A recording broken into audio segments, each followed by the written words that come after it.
Fala galera, bem-vindo ao Avenida Legal Podcast. Meu nome é Leonardo Mias, eu tô aqui com o Daniel Massana e com o nosso professor Guilherme Lemos. E hoje vamos falar um pouco sobre compliance. Primeiramente... Pessoal, a gente queria agradecer a sua presença. Acho que é realmente muito importante para a constituição de alguns temas, para a gente poder falar sobre alguns temas com opiniões de autoridade. Acho que o grande público desconhece o compliance. Acho que esse nome ficou muito famoso, né? Mas sobre o que ele realmente é, o que ele realmente traz para a gente, para o direito. Então, acho que é um episódio muito importante. Então, a gente agradece de verdade a sua presença, tá? Muito obrigado por contar com a presença aqui hoje. Eu que agradeço. Agora, questão de autoridade. Então, Léo? Primeiramente, professor, para uma pergunta aqui, para já meio que situar a linha que a gente vai caminhar, qual que seria a definição do compliance e a sua importância para as empresas que aderem às políticas de compliance? É uma ótima pergunta. Compliance, na verdade, simboliza a ideia de integração a uma política de conformidade. Para as empresas, o risco, em termos de comportamento, tem aumentado. Na verdade, a legislação tem enrijecido a necessidade das empresas implantarem certos controles sobre comportamento. Um exemplo básico sobre esse assunto está na introdução da LGPD, na Lei Geral de Proteção de Dados. Quem diria que um dado pessoal tivesse tanto valor e tivesse necessidade de tanto tratamento? O compliance, então, é um implementador de certas políticas ou verificações de conformidade das empresas. Entender se as empresas... ao desenvolverem um processo, por exemplo, de proteção de dados, elas seguem essa rotina. Então, quando a gente fala de compliance, a gente está falando, na verdade, de um risco que pode refletir, em última análise, na reputação da empresa. Nós estamos falando de risco de conformidade, risco operacional e risco reputacional. Compliance é estar conforme. Se a empresa cria uma norma, é necessário que ela verifique se a norma que ela criou está sendo cumprida. Ao mesmo tempo que ela tem que se adaptar ao ambiente externo, ao sistema que envolve a ela e as suas necessárias obrigações, perceber se as obrigações legais e regulatórias estão sendo cumpridas, ao mesmo tempo que as normas que ela criou no ambiente interno também estejam. Professor, e como que a gente pode falar, como o compliance ele pode contribuir de maneira positiva para a reputação e a confiança que a sociedade tem sobre uma empresa? Exatamente. Empresa é risco. E, obviamente, empresa é confiança também. E essa confiança, como diz a velha frase, ela demora 20 anos para ser conquistada e 5 minutos para ser perdida. E esse valor que surge, que é exatamente a visão de risco associado a comportamento, acaba gerando uma necessidade de monitoramento dos comportamentos. Mesmo os colaboradores que estão fora da empresa, eles devem se comportar de uma maneira a não causar prejuízos à imagem, à reputação, de forma que a empresa não se veja associada a um problema de imagem causado pelo seu público. Ao mesmo tempo, existem riscos específicos que podem contaminar a credibilidade que essa empresa gerou com tanto esforço, em relação a tanto capital intensivo, tanto empenho para que essa reputação seja destruída em 5 minutos. Isso faz com que ela perca dinheiro, em última análise. Né? Então, na verdade, você tem uma série de fatores de produção associados, capital, trabalho, tecnologia, insumos, mas você também tem hoje conduta. Ok? Comportamento, ética, isso tudo foi elevado a um padrão de atenção no que a gente pode chamar de gerenciamento de risco. Uma política ou uma diretriz de preservar o valor através do gerenciamento do risco, de comportamento. Você Você acha que essas normas que a gente tem de compliance, elas são muito baseadas no nosso direito, no direito externo, assim dizendo, políticas externas, ou mais no nosso direito? E ainda entra outra questão, porque alguns países têm algumas normas que são totalmente diferentes do cenário internacional. Né? Alguns países mais extremistas até às vezes. Sim, como é que a empresa ela pode se portar nesse sentido? Porque ainda que ela adote uma política semelhante do país, isso pode ter uma repercussão muito grande em um país do outro lado do mundo, que essa empresa também tem um grande mercado. Sim, compliance é cultura. Na verdade, ele está associado a um contexto cultural dominante em um determinado tempo e espaço, que a gente pode chamar, de certa maneira, de ética. Uhum.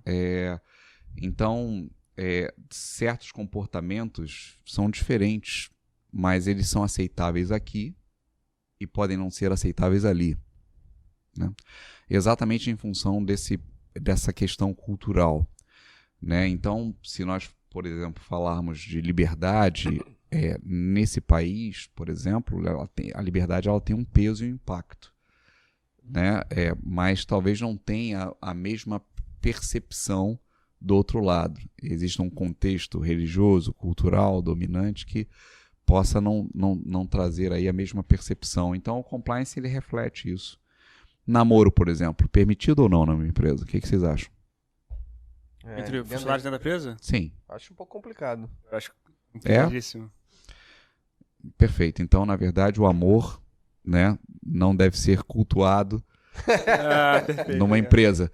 Mas existem, na verdade, determinadas companhias que não dão a mínima atenção para isso e tem companhias que dão atenção para isso, porque pode estar envolvido um sistema de mérito, por exemplo. Sim. Por que aquela pessoa subiu?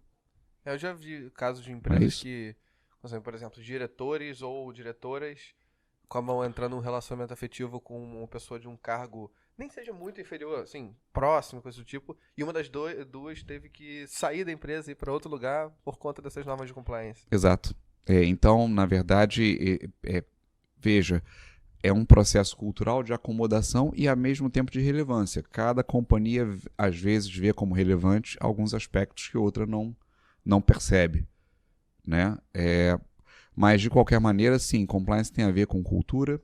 A cultura é um processo empresarial também, perfeito? Ela vai falar de diretrizes, de valores, de políticas. Então, obviamente, isso vai modificando no tempo, no espaço e em cada companhia. O quão difícil é a gente conseguir criar um regulamento de compliance para uma empresa?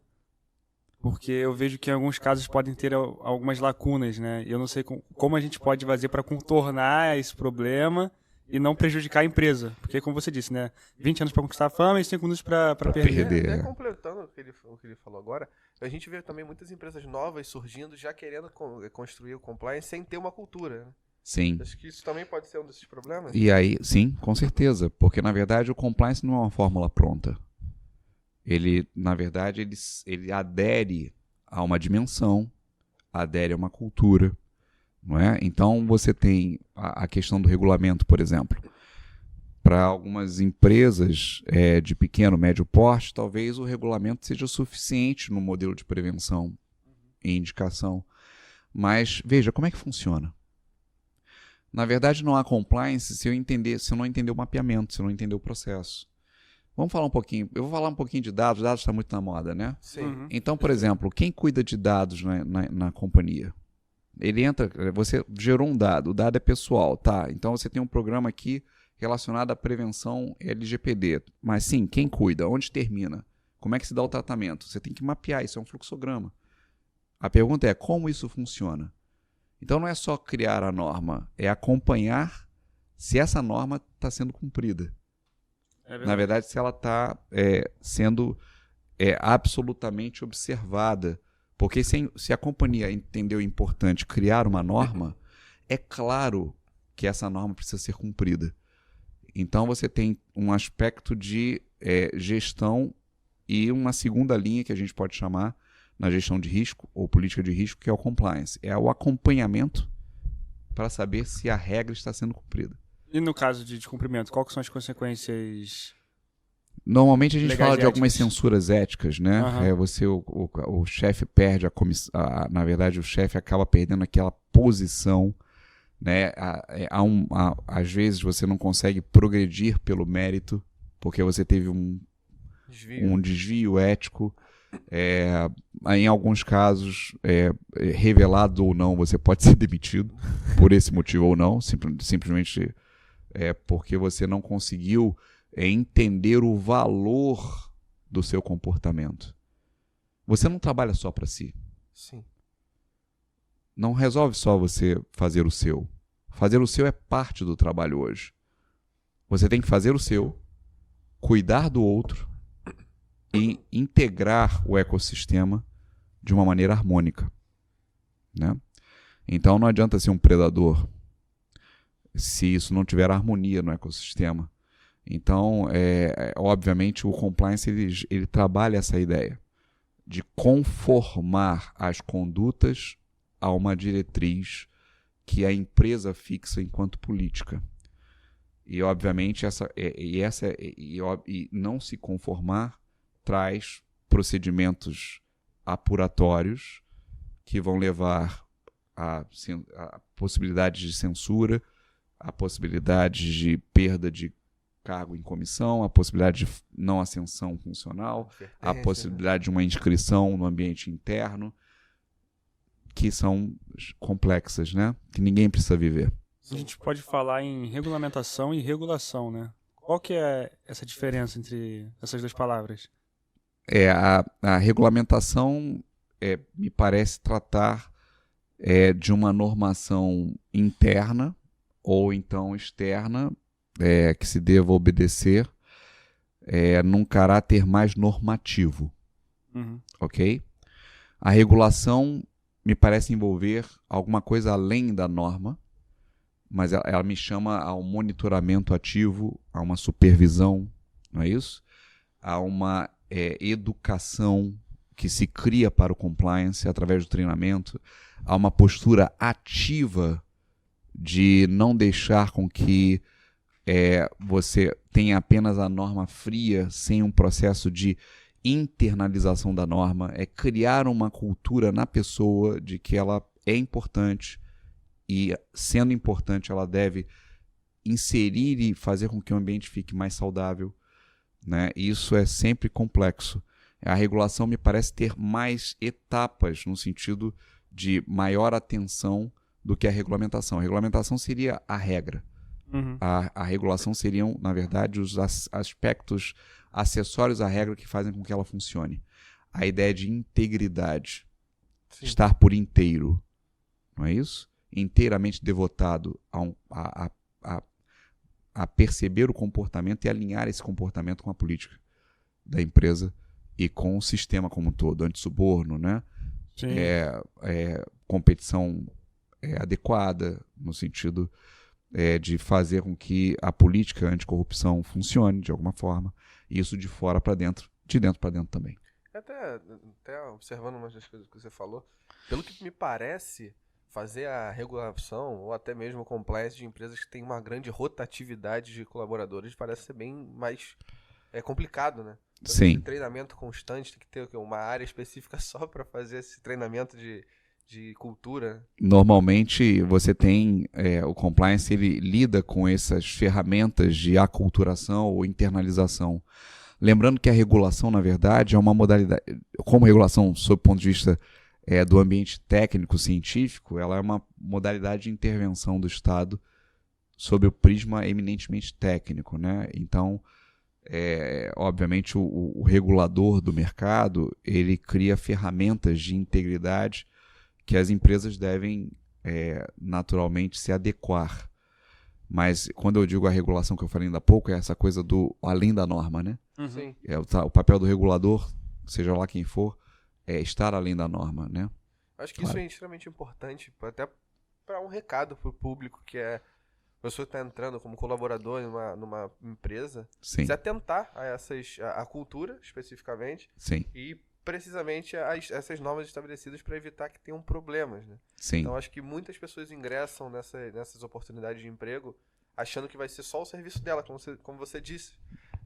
Não é bem assim. É uma visão do século XX. Sim. Nós estamos no século XXI. E no século XXI, há uma demanda de cuidado com o ecossistema. O ecossistema deve ter cuidado contigo e você deve ter cuidado com o ecossistema no sentido de atenção, de priorização a qual é o valor que faz com que aquela corporação se movimente. Tudo está em torno da ideia de propósito, né? Em outras palavras, o propósito é só ter dinheiro, é só ganhar dinheiro, é só entregar valor para o acionista no final das contas, ou o propósito é gerar valor para todos os públicos de interesse, partes interessadas, não é isso? O propósito é fazer o bem, é ter nobreza, é ter virtude, é ter excelência, ou é, na verdade, se desviar? Sim. É, na verdade, dinheiro sujo. É, na verdade, seja lá o que for, o importante é dinheiro. Até vou aproveitar para deixar uma crítica minha, que eu gosto de falar assim em off, que é sobre o sistema educacional do ensino fundamental e médio no Brasil, né? Que a gente não cria pessoas aptas a entrar no mercado de trabalho com essa visão colaborativa, mas sim com a visão competitiva ao extremo. Não é que não seja. Sim. Né? De certa forma É verdade. Mas elas não entram com essa cabeça de querer estudar, aprender sobre o que elas estão procurando e o que fazer quando entrar. É sobre esses estudos, por exemplo, de cultura. Então eu vejo que a gente continua batendo a mesma tecla, criando aquele super funcionário que vai ser o mega ultra produtivo e vai cagar para todo o resto. E Sim. quando você entra, eu vi uns exemplos, conheço alguns exemplos, pessoas que entram para fazer um serviço específico, fazem o serviço específico e saem porque foram criados dessa forma para poder ser o máximo produtivo possível, o máximo estudioso possível, mas no seu serviço, ponto. Então, cabe aí uma crítica ao sistema estudantil brasileiro na base, para poder começar a desenvolver essa mentalidade colaborativa. Sim, a ética falta ética, falta a percepção de um valor mais intrínseco, a percepção do que se deve fazer em uma determinada circunstância, pensando no ambiente e no reflexo, que vai além de você, além do seu interesse, além do seu círculo. Perfeito? Você tem uma missão. A gente não pode esquecer qual é a missão. Não é? Então, a percepção do resultado por si só, desvirtuado do valor que me leva até esse resultado, acaba gerando uma certa distorção mesmo. Então, só uma pergunta em off também, mais uma opinião. Sim. Você acredita que essa estipulações de metas em empresas, ela seja contrária a essa ideia de colaboração ou seja a favor? Eu acho que tudo é a forma como se implementa, mas ela pode incentivar a ambição e a ambição ser desmedida. Não é isso? Quando você cria uma meta, um indicador que possa levar a um contexto de criar uma diferença de tratamento, você desperta a competição que você acabou de dizer, quero chegar em primeiro lugar, mas esse primeiro lugar, quando não é apropriado a uma visão mais ampla do que é importante para a empresa, acaba gerando uma necessidade, uma ideia de egoísmo, uma prática de egoísmo que pode ser desvirtuada. Perfeito. Né? A maioria dos grandes escândalos corporativos está relacionado a desvios de comportamento, não da empresa. Apesar da empresa, como a gente aprende na lei e no direito, ela, na verdade, trazer uma ideia de sujeito e companhia e vontade e um núcleo, né, específico de interesses, na verdade, a empresa não age senão no aspecto legal. Quem desvirtua são os homens. Sim. Né? Então, e gerando problemas de equilíbrio na empresa, problemas de risco, ampliando esse risco e desequilibrando as empresas de maneira geral. A gente vê casos famosos de empresas gigantescas que pareciam indestrutíveis, que por conta de atividade de poucas pessoas, ruiu a estrutura inteira. Eu até queria falar sobre essas espécies de empresas, né? Que a gente tem empresas que atuam só nacionalmente, outras de maneira multinacional.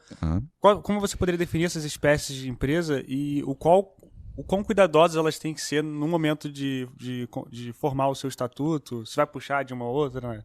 Porque eu tenho empresa no Brasil e tenho uma empresa nos Estados Unidos. Eu vou puxar de lá o estatuto, entende? Não, sem dúvida. Na verdade, existem certas legislações e regulações que impõem a acomodação do que seria, em termos legais, inviável, né?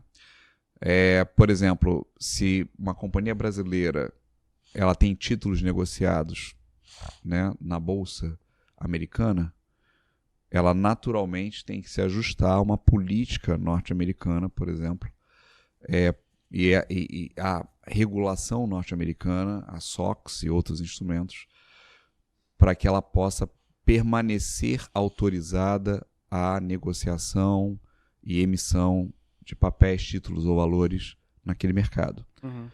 Então ela se sujeita àquele tipo de regramento e aquele tipo de controle interno exigido, aquele tipo de supervisão exigida, e isso é parte do compliance, sem dúvida. Então não adianta dizer, eu tenho a minha lei aqui, eu tenho, na verdade, o meu regulamento aqui, eu tenho minha norma interna aqui, mas se você quer crescer e globalizar a sua operação, naturalmente você vai ter que criar ajustes também para o que é relevante no plano internacional na operação da tua empresa. E um programa de compliance, assim, no geral, mesmo falando de maneira mais abstrata, o que você acha que é mais essencial de constar ali? Nossa, a pergunta dura. Na Se verdade, soubesse a resposta... né, a criação e a atenção com os regulamentos bem formatados, bem percebidos. Se você não consegue criar um regulamento, se você não conhece o negócio, não é isso? Uhum. Você tem que conhecer bem o negócio para você saber onde as coisas se processam, saber se existem aspectos do negócio que aumentam o risco. Então, a primeira coisa para fazer um regulamento é conhecer o negócio e conhecer o risco. Perfeito? E aí você vai, na verdade, criando... Existem normas, regras padrão, né? Você vai falar de conflito de interesse, você vai falar de, na verdade, posturas relativas ao ideal de diversidade e inclusão. Você vai falar, na verdade, de relação entre as empresas, entre empresas e stakeholders, né? Mas, a rigor, o regulamento ele é uma parte importante como prevenção. É criar a cultura para as pessoas conhecerem aquilo como se fosse uma cartilha. E eu vou dizer uma coisa a vocês, assim, de maneira geral, tá? Eu entendo que o contrato de trabalho ele fica completo com esses regulamentos. Ok? Em outras palavras, o contrato de trabalho ele não prevê todas as hipóteses possíveis. Mas quando você pega um regulamento ou um código de conduta, um código de integridade, certamente você encontra uma completude desses parâmetros que servem para dizer você deve fazer dessa forma. Não é só me entregar a sua força de trabalho em troca do salário, mas é me entregar a sua integração a um sistema maior que você deve respeitar, né? Então, realmente a prevenção é fundamental. Mas veja, tudo bem, a prevenção falha. E aí, como fica? Você tem o código, você tem a norma, mas as pessoas não agem de acordo, não agem conforme. Como fica? Aí você tem que ter, na verdade, um plano de detecção. Você tem que detectar rápido. Você tem que mitigar o risco. Você tem que aplicar a sanção. Você tem que corrigir o sistema. Porque se houve falha, você tem que correr para ver, peraí, o processo está certo? Ou a pessoa é apenas a pessoa que errou, Uhum. ou teve uma falha, um desvio. O processo está todo certinho ou o processo incentivou essa falha? Perfeito? Então é um trabalho de aprimoramento constante. O código é a abstração indicativa importantíssima. A postura preventiva é melhor, mas às vezes falha. Quando falha, você tem que saber correr para corrigir, para você debelar aquilo que está acontecendo. Você consegue lembrar de algum caso concreto em que essa prevenção salvou a empresa de um grande risco? Se vem alguma coisa a mente? Tem casos importantes, acho, a respeito disso. Quando você trabalha, por exemplo, assim, é difícil, eu não consigo citar o nome da empresa porque Sim. Uhum. Para evitar problemas, evitaremos problemas. Né?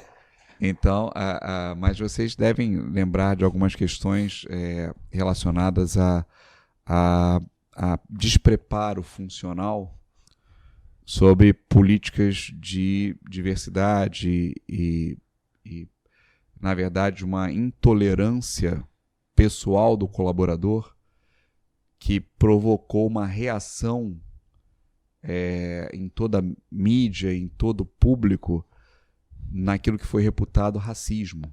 Uhum. Né? E aí a gente tem que lembrar a frase da Davis, que diz basicamente que não basta não ter preconceito racial, você deve ter uma postura antirracista. Não basta você ter uma visão adequada, mais passiva do processo. Você deve fomentar a que todo mundo tenha uma prática antirracista divulgada, disseminada, porque é o correto. Pelo que me parece... Então, eu não vou falar o nome da empresa. Então, pelo que me parece, essas decisões, essas montagem do compliance, em alguns momentos, tem até uma questão humanitária envolvida. Sim. Né? Porque a gente vê que muitas vezes as pessoas vão para essas empresas e tudo mais, não tem essa cabeça de uma proteção social. Sim. E lá vão acabar mesmo que não tenham interesse, vão acabar sendo obrigadas a desenvolver esse raciocínio. Sim. Então também tem uma questão social envolvida no compliance. É muito boa, é um burilamento da alma. É, na verdade, uma oportunidade de educação permanente e de aperfeiçoamento do ser humano. Dizem que o ser humano não é um ponto de partida, é um ponto de chegada. Você constrói o humano. Não fui eu que disse. Na verdade, a percepção que vem da Grécia e dos clássicos. Né? O humano ele é construído ao longo do tempo. Uhum. Você não nasce humano. Você nasce, na verdade, desprovido de um sentido ético e de educação.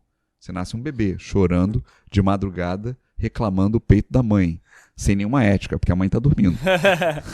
Mais pura covardia. Então, né, na verdade, a rigor, você, na verdade, desenvolve o senso de ser humano qualificando o ser ao longo do tempo.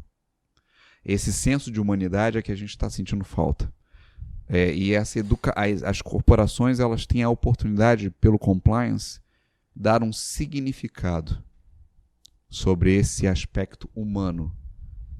A educação eleva o homem a essa visão humana do processo.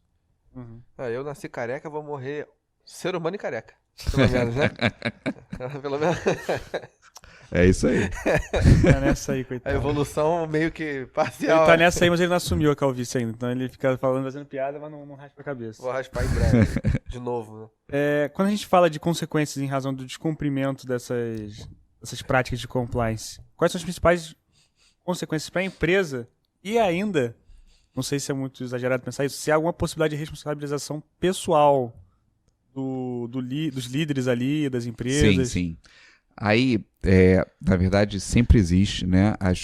Assim, se as empresas não se conformam a programas de integridade que geraram controles internos importantes, elas podem ser responsabilizadas administrativamente através de multas pesadas, podem chegar a 60 milhões de reais. Então, na verdade, é um prejuízo por desconformidade a um padrão que elas não precisam viver. Perfeito? Uhum. É por isso que elas perseguem tanto o compliance como uma prevenção ao risco de conformidade, ao risco operacional e ao risco de reputação. Porque existe uma repercussão financeira também a elas, além da imagem que se perde, né? E é difícil recuperar. Muitas companhias, por exemplo, trocam a marca, elas passam a ter outro nome. Às vezes não é só um movimento de estratégia, de recolocação no mercado, mas é um movimento de também salvação. De, essa marca aqui já tá muito suja. Essa aqui já pera aí, calma, não é isso? Vamos mudar. Então, essa repaginação também é parte do processo de uma estratégia de vencer aquela dificuldade que trouxe a imagem dela, uma falta de percepção de valor, né? Então, sob o ponto de vista das empresas, existem repercussões. E aí elas passaram a entender que o compliance é uma ferramenta para prevenir desvios de comportamento, que também ajuda. É o que eu estou dizendo. Na verdade, a rigor, se vocês me permitirem me alongar mais um pouco, Com certeza.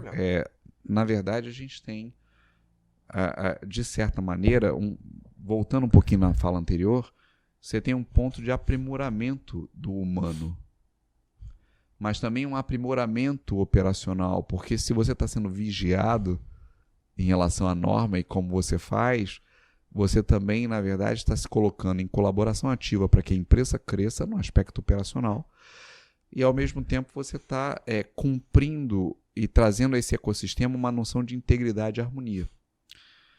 Então, a rigor, você está sendo aperfeiçoado. É o entendimento de que você não é um modelo acabado, que o aperfeiçoamento é um processo contínuo e que as empresas também podem se apropriar disso através da transformação do cenário, trazendo um ambiente mais íntegro, mais saudável, portanto, com segurança psicológica. Existe um processo de segurança psicológica, né? A questão do assédio é parte disso, do bullying é parte disso. Eu tenho que estar livre e tranquilo para conversar com vocês o que eu estou conversando. Não é isso? Assim como vocês têm liberdade de falar comigo de modo respeitoso, sem uma pressão de retaliação, sem uma pressão fora, sem qualquer tipo de controle que não seja adequado à liberdade que nós temos. No que diz respeito, então, aos líderes, seria a possibilidade das sanções que o senhor falou ali? As lideranças elas vão ser apenadas certamente com perdas que podem levar a planos mais sérios, né? Por exemplo, uma prestação de contas que envolva, por exemplo, um rombo, porque, na verdade, houve um desvio, a auditoria não pegou, não é isso? E aí você imagina, né, a repercussão disso, obviamente traz consequências pessoais. Existem crimes associados à gestão temerária, existem crimes associados à gestão fraudulenta. Afora o aspecto criminal, você tem aspectos indenizatórios diretos, né, quando se percebe que o agente, que na teoria, como a gente conversa, né, é o agente imperfeito, ele tende a maximizar o seu resultado pessoal, o seu benefício, muitas vezes em detrimento ao benefício da companhia, quando há um silêncio contratual. Né? Essa tolerância no silêncio leva normalmente a comportamentos indevidos, e é isso que fez sofrer muitas companhias e que gerou esse controle público para aumentar a confiança pública sobre certos desvios e comportamentos. Você tem sanções diretas no regulador, por exemplo. Você tem crime de manipulação de mercado, você tem crime de informação privilegiada, você tem crime... Então, mau uso de informação, né? Então, você tem, na verdade, crimes que são demarcados na legislação, desde do crime de má gestão, né, gestão fraudulenta, gestão temerária, até o regulador, a regulação, com crimes mais diretos.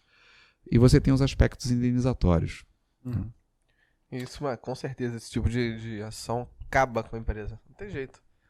Você vai pegar lá na administração, que seria a pessoa que, na teoria, devia prezar ao máximo pelo aquele negócio, e essa mesma pessoa que vai dar cabo de encerrar as atividades dessa sociedade. O exemplo deve vir de cima. Sim. Né? A alta administração ela tem que estar absolutamente alinhada com o propósito da companhia, e esse alinhamento pressupõe um controle e uma contenção do próprio comportamento. Né? Imagina o reflexo que isso dá para o compliance da empresa, ao ponto que as pessoas que prezam por ela ao máximo, que às vezes até criaram esse sistema, são as primeiras a fraudar. Que moral, o moral é meio forte, mas que exemplo essa empresa vai estar dando para aqueles colaboradores menores que às vezes já foram até sancionados diversas vezes por alguns desvios, né? Sim, é verdade.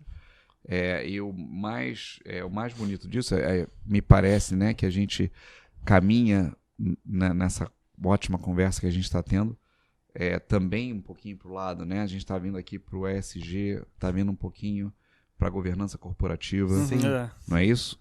Que cria, sem dúvida alguma, ferramentas e freios aos executivos da companhia para que eles possam se conduzir de modo a não destruir o valor da companhia através de um mau comportamento. E aí a gente não estaria falando só de compliance, mas estaria falando de governança, da ideia de transparência, de equidade, de prestação responsável de contas, de responsabilidade, que são importantes importantes diretrizes para que os gestores tenham uma bússola e entenderem que mesmo com a propriedade distante, eles não podem fazer aquilo que desejam. Eles não podem colocar em risco a companhia. Eles não podem manipular números. Não podem, na verdade, só pensar no curto prazo em benefício pessoal. Eles devem pensar no equilíbrio da companhia a longo prazo. Então, tem vários aspectos aqui interessantes mesmo, que vocês estão me puxando, e muito bem, por esse lado. Não é isso? Eu fico muito feliz com isso, porque me dá a oportunidade de estender também um pouco a visão. O jeitinho brasileiro com o administrador de uma grande empresa, acho que não é uma boa opção, né? A chance do jeitinho dar ruim é muito grande. Eu queria fazer uma pergunta que eu não sei se é muito viajada. Na nossa regulamentação, É filho do guerra, né, cara? Na nossa legislação, já existe algumas normas que meio que incentivem ou obriguem essas empresas a terem sistemas de compliance, como, por exemplo, eu acredito que não tenha, mas... De governança? Mas poderia ter, por exemplo, se uma grande empresa ela não tem nenhum sistema de compliance e governança, ela estaria impedida de fazer licitações, por exemplo. Existe alguma norma que caminhe nesse sentido? Na verdade, a gente tem, para as companhias abertas que operam no mercado, regulado, para os emissores, fundos, na verdade, você tem uma obrigatoriedade de adoção de certos parâmetros em governança reputados ideais. Entendeu? Em outras palavras, elas são obrigadas a aderir a determinados segmentos de listagem ou a determinados padrões ideais que o mercado ou o regulador entendem, e isso certamente é uma interferência do Estado no funcionamento de uma companhia. De certa maneira né, pessoal? Vamos pensar, né? Na verdade, é um capitalismo que admite que haja uma interferência pública sobre o modo como as companhias são governadas. Né? Então, é um capitalismo novo. Esse capitalismo é chamado de sustentável, ou capitalismo de stakeholders. Então, de fato, existem esses instrumentos necessários de implementação necessária. Nenhuma companhia hoje já entende como apenas obrigatória a adesão a certos comportamentos, governança ideal, compliance, ou programa de compliance, ou programa de gestão de compliance. Na verdade, todas as companhias aderem porque entendem que não só uma obrigação, mas uma chance de um aperfeiçoamento. Vem com aquelas proteções, prevenção, né? Vem com essas... E aproveitam esse cenário para inserir determinados valores e culturas. Pelo menos é assim que a gente espera, tá, gente? Eu estou dizendo a vocês que a gente entende que há uma predisposição a cumprir certas obrigações, não só porque são deveres legais sob chicote, mas também porque existe uma cultura sendo apropriada de que se deve fazer alguma coisa no mundo, que não é só gerar prosperidade econômica, gerar riqueza. Mas até uma parte da riqueza, esse tipo de comportamento da governança traz mais segurança, né? Sim. É como se eu fosse... Imagina que o airbag não fosse obrigatório legalmente. Se eu tiver que comprar um carro, eu prefiro um que tenha cinto de segurança e airbag do que só tenha cinto de segurança. Exatamente. De qualquer forma, se der alguma merda, pelo menos eu não vou sair todo quebrado. Sim. O cinto de segurança, aliás, tem sempre um exemplo, né? Dizem que o cinto de segurança pegou, né? Na verdade, não há mais guardinha lá na esquina esperando você passar sem um cinto para te anotar. Uhum. Na verdade, há uma percepção de que ele é um necessário. Né? Não necessariamente está atrelada na cabeça de todo mundo ao aspecto da multa, mas há uma percepção de segurança. Isso é o que eu chamo de criar uma cultura. Entendeu? É você começar a colocar o cinto não porque uma ordem Do legal, obrigatória, sob sanção. Mas porque é, na verdade, um valor. É uma proteção, uma percepção de segurança e é uma segurança. É uma coisa que as pessoas perceberam que fumar em lugar fechado é coisa de gente escrota. Hoje em dia é difícil você achar um cigarro atrevido, vamos dizer assim. É difícil até de achar cigarro. Hoje em dia eu tenho poucas pessoas fumando cigarro, né? É Tem só verdade. Aquele cigarro eletrônico agora. Cigarro, que troço É horroroso. verdade, é Tem verdade. bastante. E você falou do professor Guerra, né? Saudações ao meu amigo. Abraço, Guerra, se estiver assistindo Ó, aí, Guerrinha. cara. Saudades e tá sempre convidado pra vir. Exatamente. Eu vou fazer uma pergunta mais tranquila. Na verdade, eu não sei se é tranquila. É filho do Guerra demais, né, cara? Não, acho que é mais tranquilo de responder. O quão caro é para você implementar um sistema de governança e compliance, agora falando na sua empresa, porque aí já cabe, se o senhor quiser definir quais são as empresas que realmente precisam, em uma comparação ao porte da empresa. E ainda, qual que é o ponto inicial, o ponto de partida para se inserir esse sistema na empresa? Olha, compliance é a ponta de um sistema maior chamado gestão de risco. E, obviamente, gestão de risco implica num sistema de auditoria e fiscalização. Em grandes companhias, em que você tem uma operação diversa, multifacetada, você tem que criar mecanismos de controle interno que previnam prejuízos ocorridos pela falta de vigilância. Tá? Então você tem...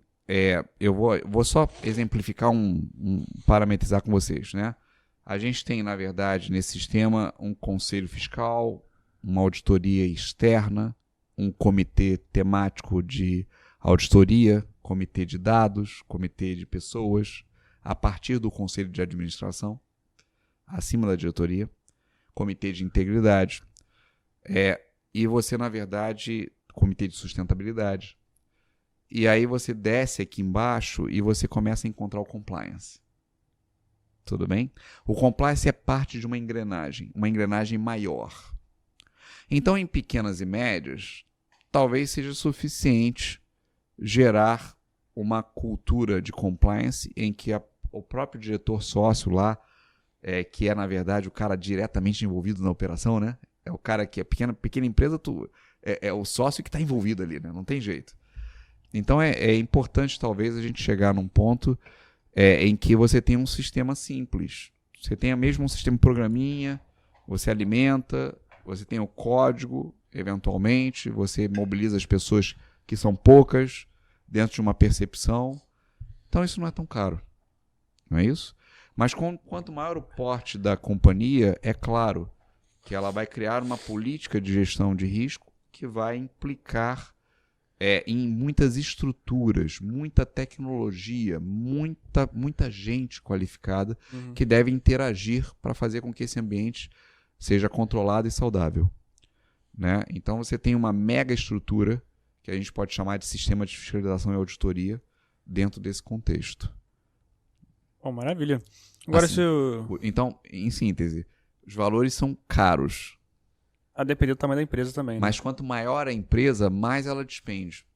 Porque os sistemas são maiores, mais gente envolvida. Mas para a empresa grande também é melhor, né? Que você evita muito mais riscos, né? Então, Sim. assim, a empresa pequena vai ter poucos riscos também. É né? verdade. Tudo uma ponderação, né? Você cabe ao... E a gente A cabeça percebe, pensar. não sei se isso aí a gente viu. Posso avançar mais um pouco? Claro, vontade. pelo amor de Deus. Na Lava Jato, por exemplo, né, a Lava Jato ela criou uma cultura de controle interno reforçado nas empresas estatais. Não é isso? Então, a gente teve a lei de governança das estatais, que é a Lei 13.303 de 2016, estabelecendo a necessidade de uma política de transparência, estabelecendo área de controle interno de conformidade, compliance, estabelecendo parâmetros que, a rigor, poderiam ficar meio afastados como priorização. Não eram uma prioridade. Tanto assim que houve falha.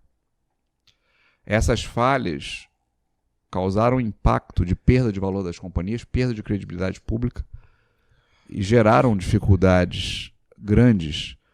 Então houve uma reação em que o ambiente público pegou carona do que já estava a reboque no ambiente privado e tentou acomodar aqui.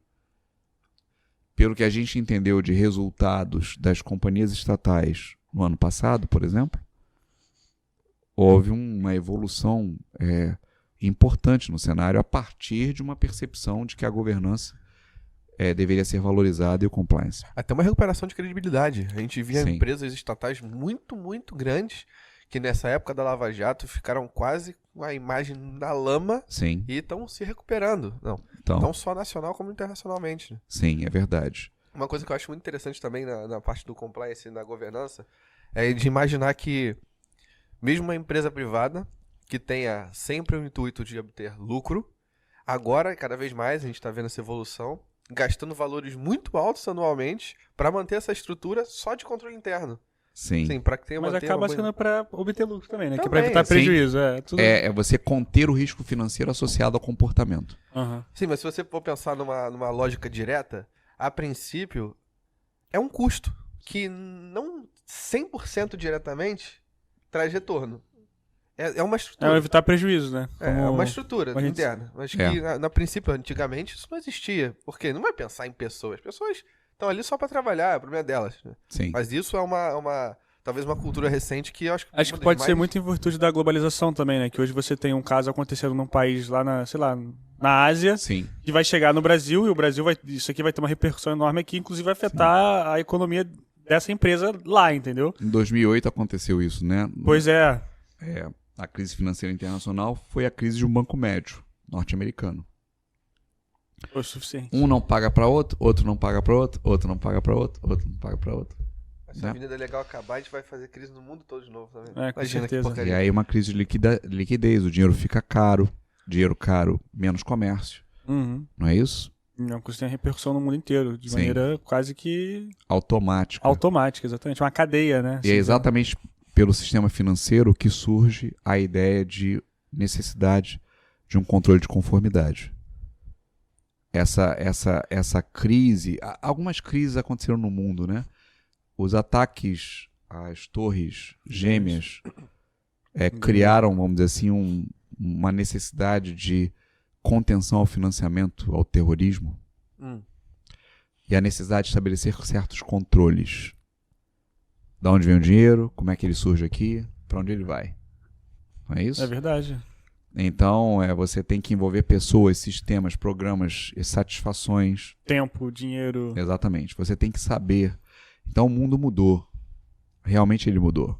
Ele não mudou só no aspecto da insegurança, da percepção de insegurança, mas ele mudou também gerando a necessidade de controles internos sobre determinadas operações. Como o dinheiro entra, de onde vem, para onde ele vai, quem manipula, como é que funciona. De maneira mais viajada ainda, você acredita que essa tendência tende só a crescer pro futuro? Ou em algum momento no futuro pode ter algum movimento contrário a isso? Não, Porque ela só cresce. só tende a crescer. Ela só cresce porque, lamentavelmente, e aí eu digo isso para você, lamentavelmente o homem ele se deixa contaminar. Homem influenciável. E se não se deixasse contaminar, se agisse apenas segundo o que é correto, nós não precisaríamos de tantos controles. Então a educação é parte disso. A educação tenderia à reversão do quadro. Uhum. Entende o que eu estou dizendo? Sim, sim. Daí a importância dela em qualquer programa de compliance. O treinamento, a ênfase.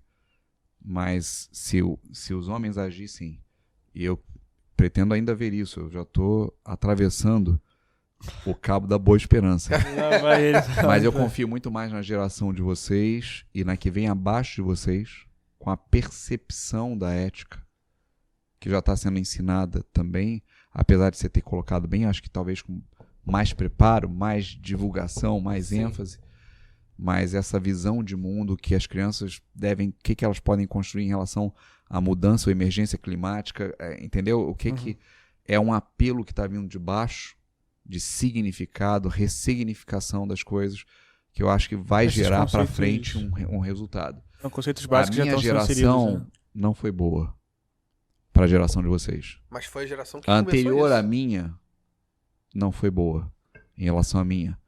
Mas a geração que está vindo aqui embaixo guarda a minha esperança, de certa maneira. Vamos, geração TikTok.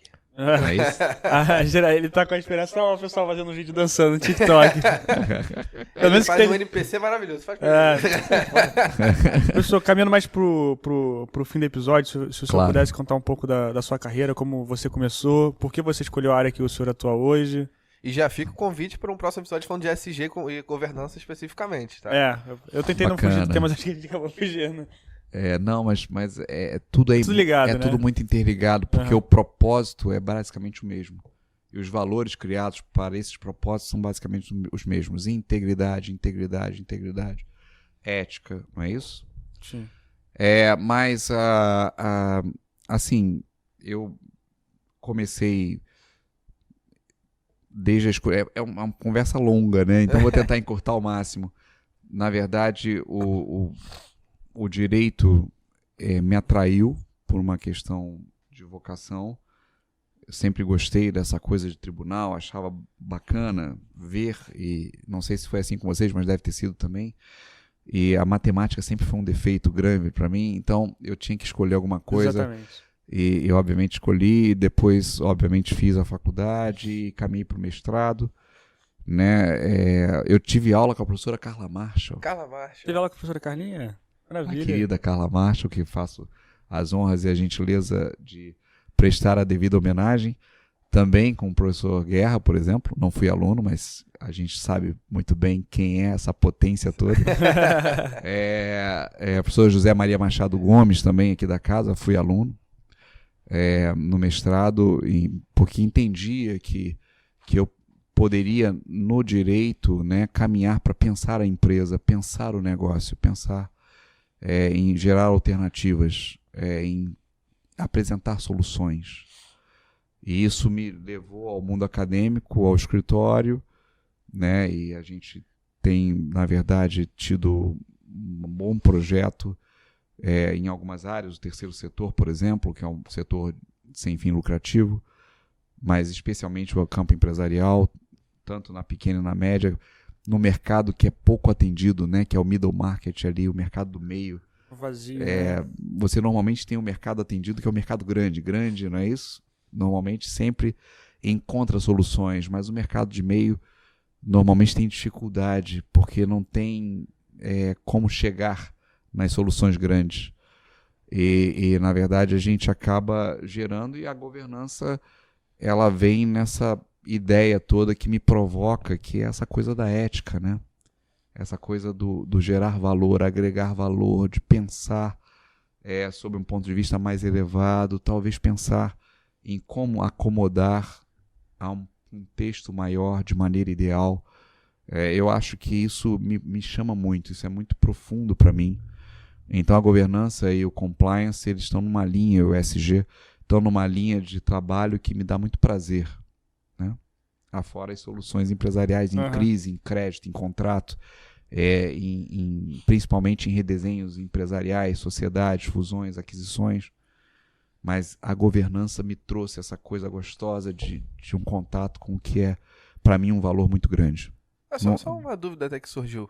Essa Sim. parte quando você lida com empresas que estão em momento de fusão, ou aquisição, enfim, no M&A, né?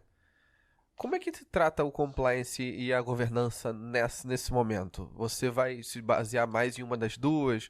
Vai fazer literalmente uma mistura ali? Ou vai criar um novo do zero? O mínimo denominador em comum. Tá.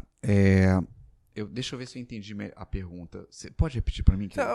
Quando tem... Aquela velha distração de um segundo, né? Sim. Porque saiu do espírito, do valor e tal, e eu tô ainda descendo a escada para entender. Quando tem uma aquisição de empresa, uma fusão. Sim. E as duas empresas... Vamos falar com empresas Sim. grandes, relativamente grandes. Sim. Elas... Cada um tem o seu código de compliance, tem a sua Sim. própria governança. Claro. Quando vai acontecer aquela fase anterior de verificações de documentações, coisa do tipo, Sim. e efetivamente a transação. Sim. A governança criada, o compliance criado, tudo criado, é novo do zero? Ou se reaproveita, se faz um acordo entre as partes? Eu acho que nessa questão da concentração empresarial, não é isso? Onde existiam duas companhias passa a existir uma. Sim. Então, essa questão da concentração empresarial fatalmente leva a um debate sobre cultura de ambas e como acomodar isso, né? Por exemplo, um slogan para uma pode ser, por exemplo, eu quero ser a melhor empresa do mundo. Tudo bem? Sim. No setor bancário, no setor químico, no setor farmacêutico, no setor têxtil. E a outra pode ser assim, nós primamos por gerar valor para os nossos acionistas. Totalmente contrastante. Melhor empresa do mundo. Melhor empresa do mundo para os acionistas. Melhor empresa para os acionistas. Tá. Há uma diferença. Perfeito? Essa acomodação nem sempre é simples. Porque ser melhor para os acionistas significa entregar valor para os acionistas, ou seja, resultado a qualquer preço. Sim. Ser a melhor empresa do mundo pode ser a melhor empresa para se trabalhar no mundo, a empresa mais legal do mundo para se trabalhar, que entrega valor para clientes e funcionários. Pode levar cachorro para dentro. Entendeu? Porque o valor para o acionista é secundário em relação a clientes e funcionários. É uma diferença de cultura. Não é?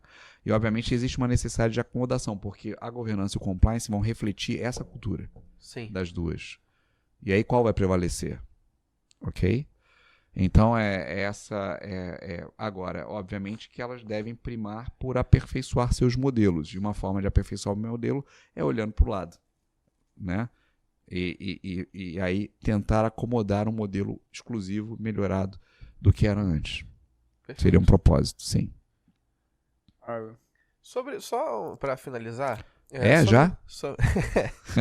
Sobre a sua chegada ao magistrado. A chegada ao magistério. Ao magistério, sim.